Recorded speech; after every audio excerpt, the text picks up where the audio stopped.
Saat Farkı'ndan merhabalar. Her hafta farklı ülkelerden, farklı milletlerden konuklarla bölgesel ve küresel meselelere dair farklı perspektiflere yer vermeye çalışıyoruz. Dünyayı EKOTÜRK ekranında buluşturuyoruz. Bu hafta İranlı bir yönetmen konuğumuz. Yeni aslında yayınlanan, şu anda da vizyonda olan bir filmin yönetmeni. Alireza Khatami'nin yeni filmi Öldürdüğün Şeyler, The Things You Kill. Uluslararası alanda büyük ses getirdi. Dünya premierini ABD'de Sundance Film Festivali'nde yaptı ve film en iyi yönetmen ödülünü aldı. Başrollerini de aslında Türk oyuncular üstleniyor. Ekin Koç ve Hazar Ergüçlü gibi isimler üstleniyor. Zaten Türkiye'de geçiyor. Türkiye'de çekilmiş bir film. Türkçe bir film. Dolayısıyla aslında biraz bu filmin İranlı yönetmeniyle hem filmin hikayesini konuşacağız. Hem biraz aslında tekniğini, yöntemini de konuşacağız çünkü epey de ses getirdi. Annesinin şüpheli ölümünden sonra hayatı ve benlik duygusu değişmeye başlayan 40'lı yaşlardaki bir profesörü konu alıyor film ve psikolojik gerilim türünde gösteriliyor. Ataerkil düzenin nesiller boyu aktarılan travmalarını ve erkek egemen toplumun birey üzerindeki yıkıcı etkilerini işliyor aynı zamanda. Dolayısıyla çok güçlü de bir hikayesi var. Tekniği de aynı şekilde oldukça enteresan. Biraz bugün bunları konuşacağız. Tabii İran sinemasını da konuşacağız. Farklı coğrafyalarda film yapmanın avantajlarını, dezavantajlarını da konuşacağız. Kanada'da yaşıyor İranlı yönetmen Alireza Khatami. Merhaba Alireza, hoş geldin yayınımıza. Merhaba, çok teşekkür ederim. Okay. Thank you for having me. Thank you very much for joining us. Shall I continue in Turkish or in English? How is your Turkish? Biraz Türkçe biliyor musun? Konuşuyor musun? Biraz konuşuyorum. Ben babam Türkmüş. But I prefer to speak in English. I'm embarrassed to Okay, let's continue. this beautiful language. Thank you very much. Let's continue in English then. Well, Alireza, first of all, can we please get to know more about you? You're an American, Iranian writer, director based in Canada. I don't know for how long, but please tell us more about yourself, first of all, for our audience. And then we will talk about your latest movie, The Things You Kill, which is really a fantastic movie. I loved it, first of all, let me tell you that, and I congratulate you.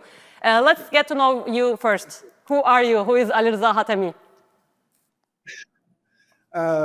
I'm from south of Iran. I'm an indigenous tribe which speaks Turkic language.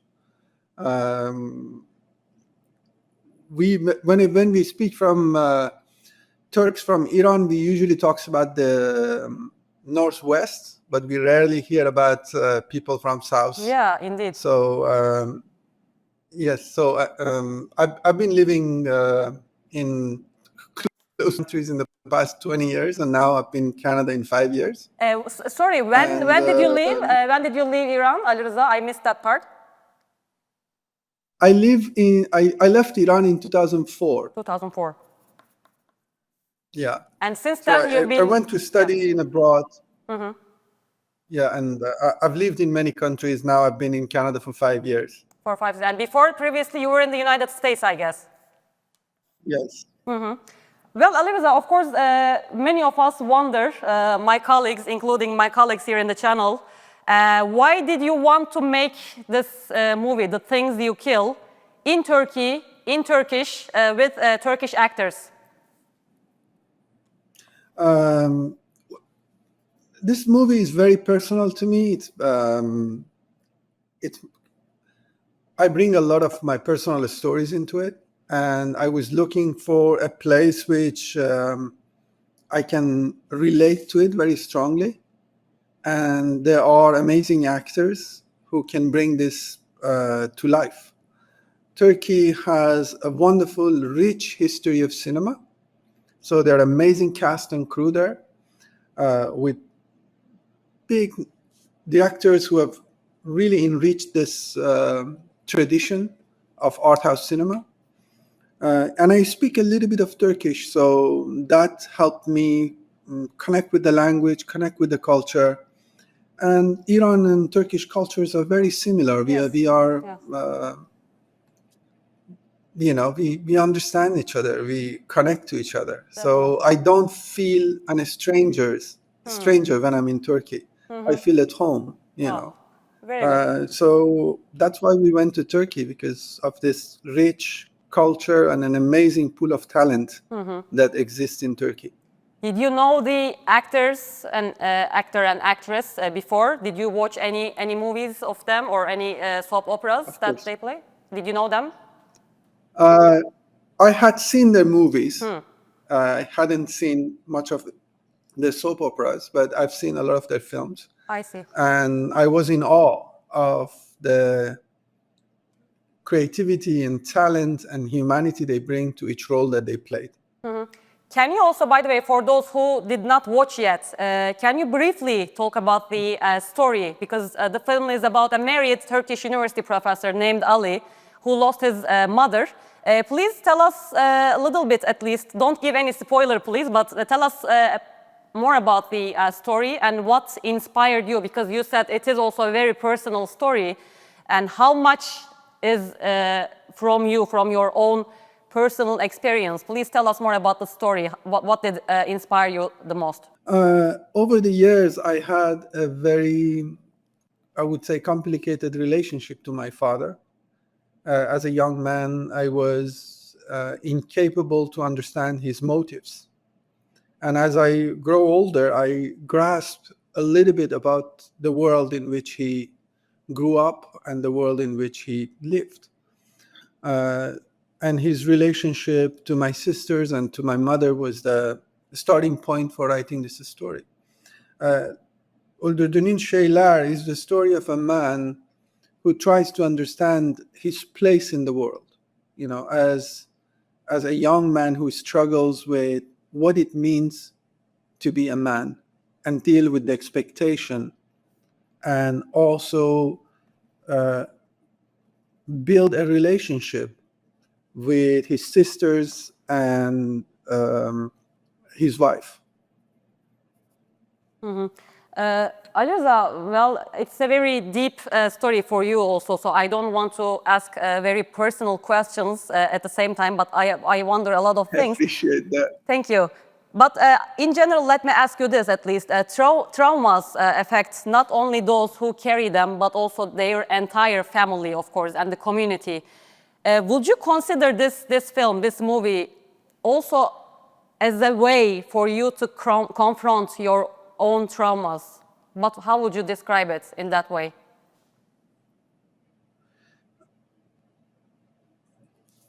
This is a very deep question you're asking, and of course, this is a way for me to process the traumas, and also a way of me reaching to the audience and tell them that this is how it feels to me. How does it feel to you? You know, this is a way for me to open these wounds, and I say there is a way for us to look at ourselves, to look at the people around us, and say, let's bring the traumas on the table and understand it and process it together. We don't have to carry this cycle of violence and pass it to the next generation. Somebody has to break away from this violence. And maybe that's the task of my generation. Yeah. By the way, you dedicated the movie to your sisters, as we see in the beginning of the movie. If I may, can I ask what are they doing, your sisters doing now? Are they in Iran or are they abroad? Yeah, I have four beautiful sisters. They all live in Iran. I'm very proud of them. And they have taught me a lot about what it means to be a human, what it means to be a man, and how to operate in a world which the right of women on daily basis have been ignored, have been taken away from them. And in a world that killing women have been normalized. You know, and Turkey, I know that deals with the same issue as Iran and a lot of other countries. It's a worldwide problem. Yeah. And if you ask a woman who is the most dangerous person to them, statistically, we know it's their partners. So Yeah. I wanted to dedicate the film to them and show my gratitude for the inspiration they've given me. They have fight their entire life with grit and with honor. I would love to say also hi and salam from here to them, by the way. I will ask you something because I heard that. I think my colleague who participated in the festival told me that the original script was rejected in Iran because of the main characters, one of the main characters, the father character, because of his death. I think they suggested killing off the son instead of the father, and you refused to change it. Is it true? And if yes, how did that work out? The suggestion was not to kill the father on a screen. You know? And this is something that the entire story was built on it, and there was no way for us to change it, you know. And I don't believe in censorship. None of us, none of us believes in censorship. Yeah, definitely. Yes. I believe it's the job of an artist to bring this pain to the table for all of us to look at it from various perspectives. And I could not do it the way they wanted it. Therefore, we took the film out of Iran, despite all the challenges. And I'm absolutely grateful that we found Turkey to make the film. So, Alireza, the original plan was to shoot the movie in Iran then, right? Yes. So it got rejected, and then you didn't change the story. Then you moved it to Turkey.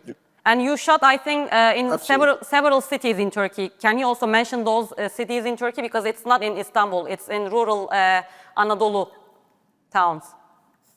Yes, we shot it in Ankara, in central Anatolia, and in Niğde.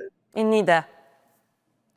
Beautiful landscapes. Yeah, it is indeed, and the scenes are very beautiful in the movie as well. So Alireza, the film is, I mean, it will never be seen in cinemas in Iran. Am I right?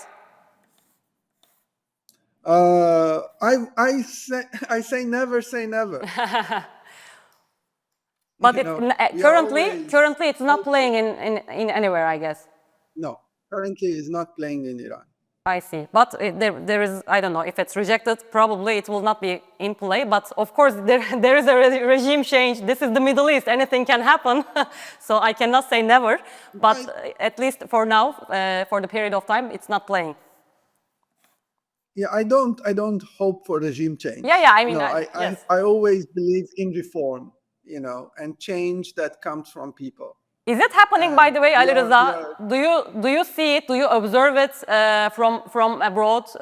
That social transformation is happening? Because in one of the, by the way, scenes in the movie, it was also very funny and also thoughtful in a way. Because when one of the professors in the movie, he tells his younger colleague, there was a kind of dialogue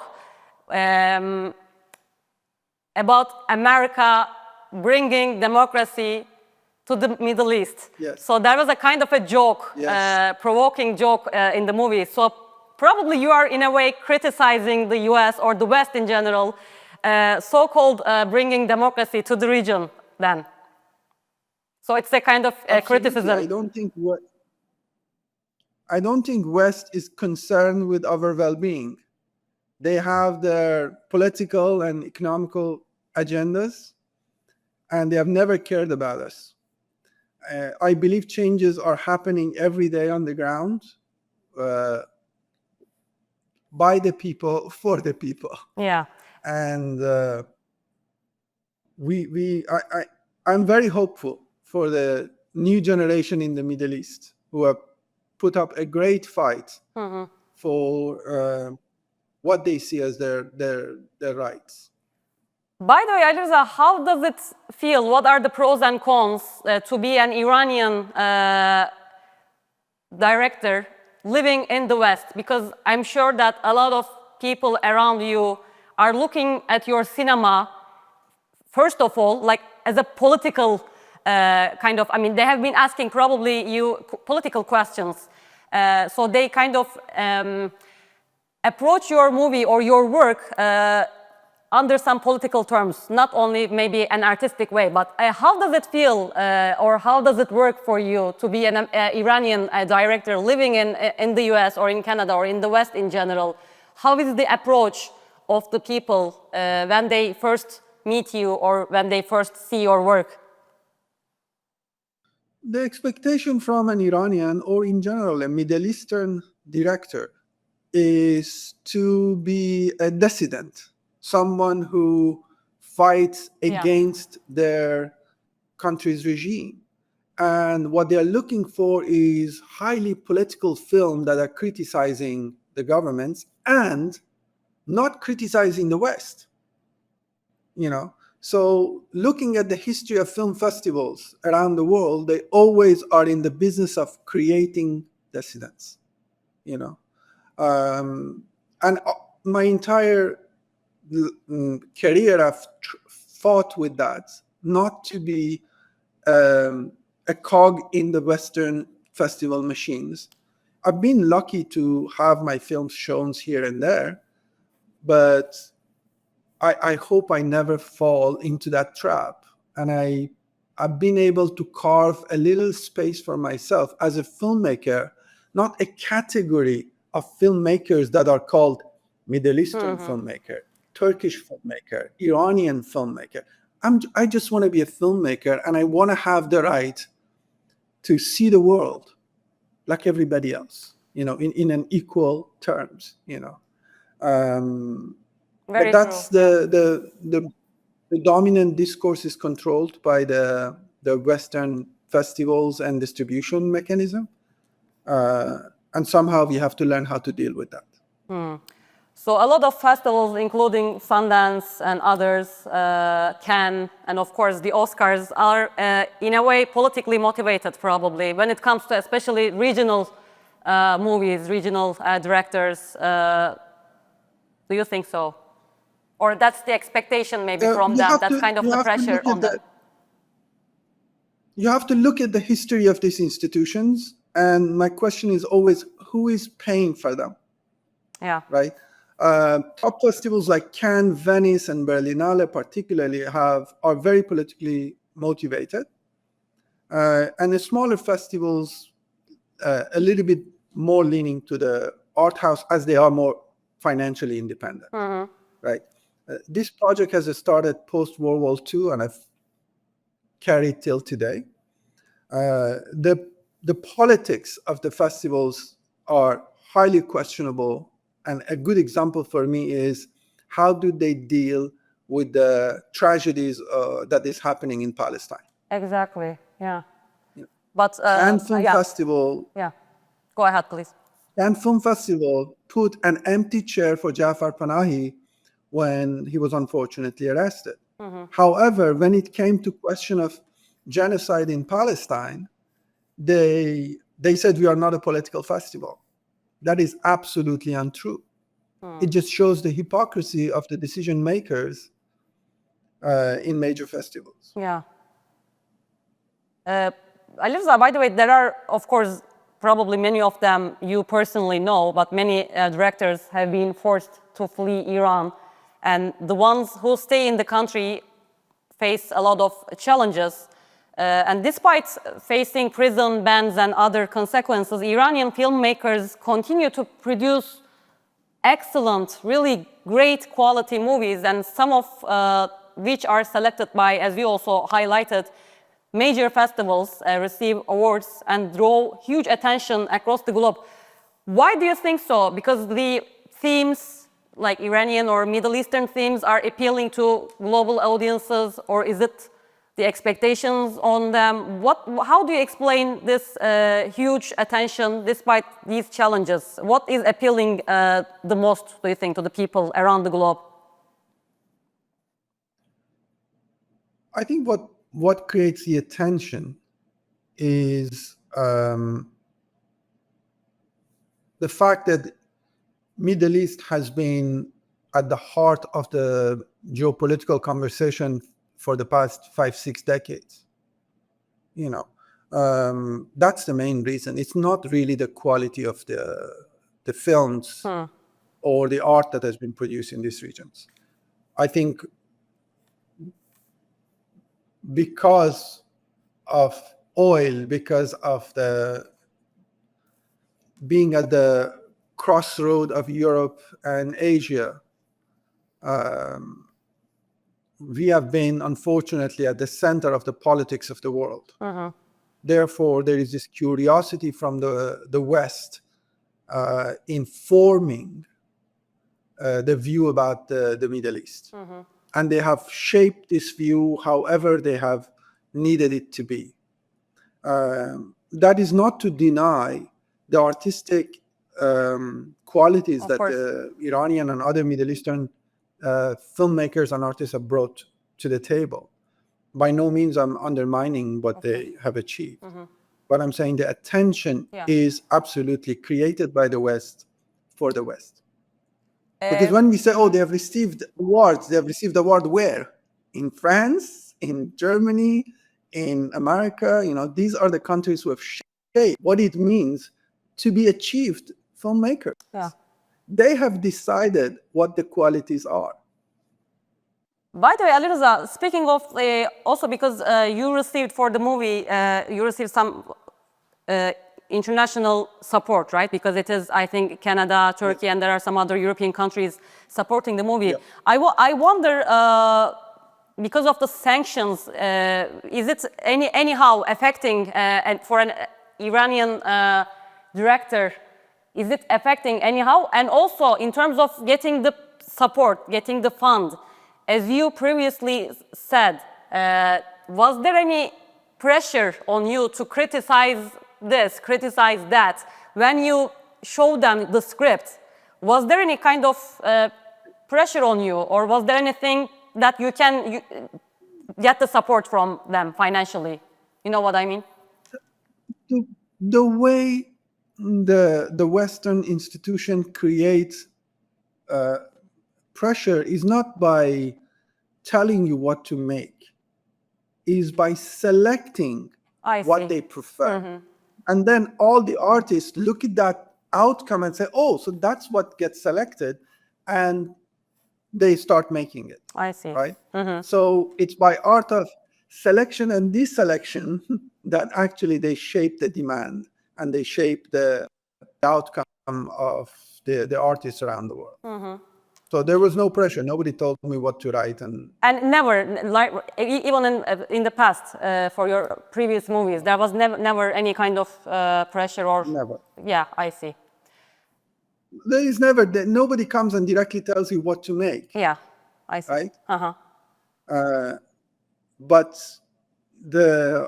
when you get 5 projects rejected, you soon learn what gets made. That's true. Alireza, also personally, I really wonder, because Iranian cinema, and I love Iranian cinema, and my last favorite Iranian movie was My Favorite Cake. It was an amazing movie. I'm sure you know also the director. I think the directors were prohibited from leaving Iran and even to attend the premiere. But that was my favorite movie. But it is always a very heavy drama. Do you have, in the Iranian cinema, do you have happy ending movies? Do you have comedy, for instance? I really wonder. It's exactly, we do have those kind of movies. We have light comedies, we have action movies, we have all of that. Not what the West wants. Those movies never get the attention. Interesting, because I don't know either. Drama that are darker. I see. Those kind of movie gets to be seen outside Iran. I see. But mainly because as far as we know, or maybe we know in Turkey, I don't know, the ones are really heavy drama. Yours is a little bit different. Yours is also, your technique is very different. It is it is semi, I think, I don't know, how would you call it, but semi-fictional, psychological thriller, I would say, but I don't know how would you describe your movie. But it is still, of course, very heavy drama, I would say. Yeah, it is a thriller.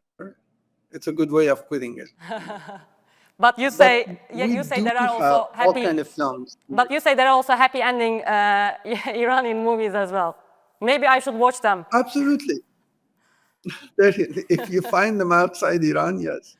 What do you think about Turkish cinema, by the way? Do you have any favorite director in Turkey? What is your view of Turkish cinema? Absolutely. I have learned a great deal from Turkish filmmaker. Of course, the big names that have inspired me a lot are Nuri Bilge Ceylan is one of my all-time favorite. Kaplanoglu is another one. Oh. Emin Alper is another one. Wow. Yeah, the list goes on and on, but Do you watch? I followed it very closely. Do you watch also? What was your recent favorites? Any movie that you remember? A Turkish movie from Nuri Bilge or others? The last one that I watched was about dry grass. Ah, okay. Fantastic Yeah. one. Very good one. And it's always a surprise to watch the works of Mr. Ceylan. Yeah. Well, Alireza Khatami, thank you very much. It was really nice to meet you and to have this conversation with you. I wish we had more time, but maybe next time you come to Istanbul, we can talk more. Thank you. I appreciate your time, Alireza. Thank you so much. Çok teşekkür Thank ederim. you so much Feyza. Çok teşekkür ederim.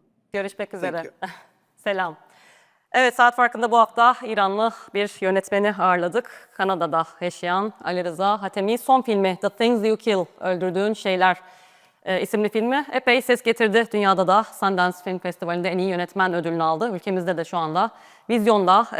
Ben de hararetle izlemenizi tavsiye ederim. Öldürdüğümüz Şeyler isimli filmin yönetmeni Alireza Khatami ile konuştuk bu hafta. Biraz sinema üzerinden aslında kültürel konulara, biraz da siyasi meselelere de özellikle değinmeye çalıştık. İran sinemasını biraz konuştuk. Önümüzdeki hafta yine farklı bir konuyla, farklı bir konukla karşınızda olmak dileğiyle. Hoşça kalın.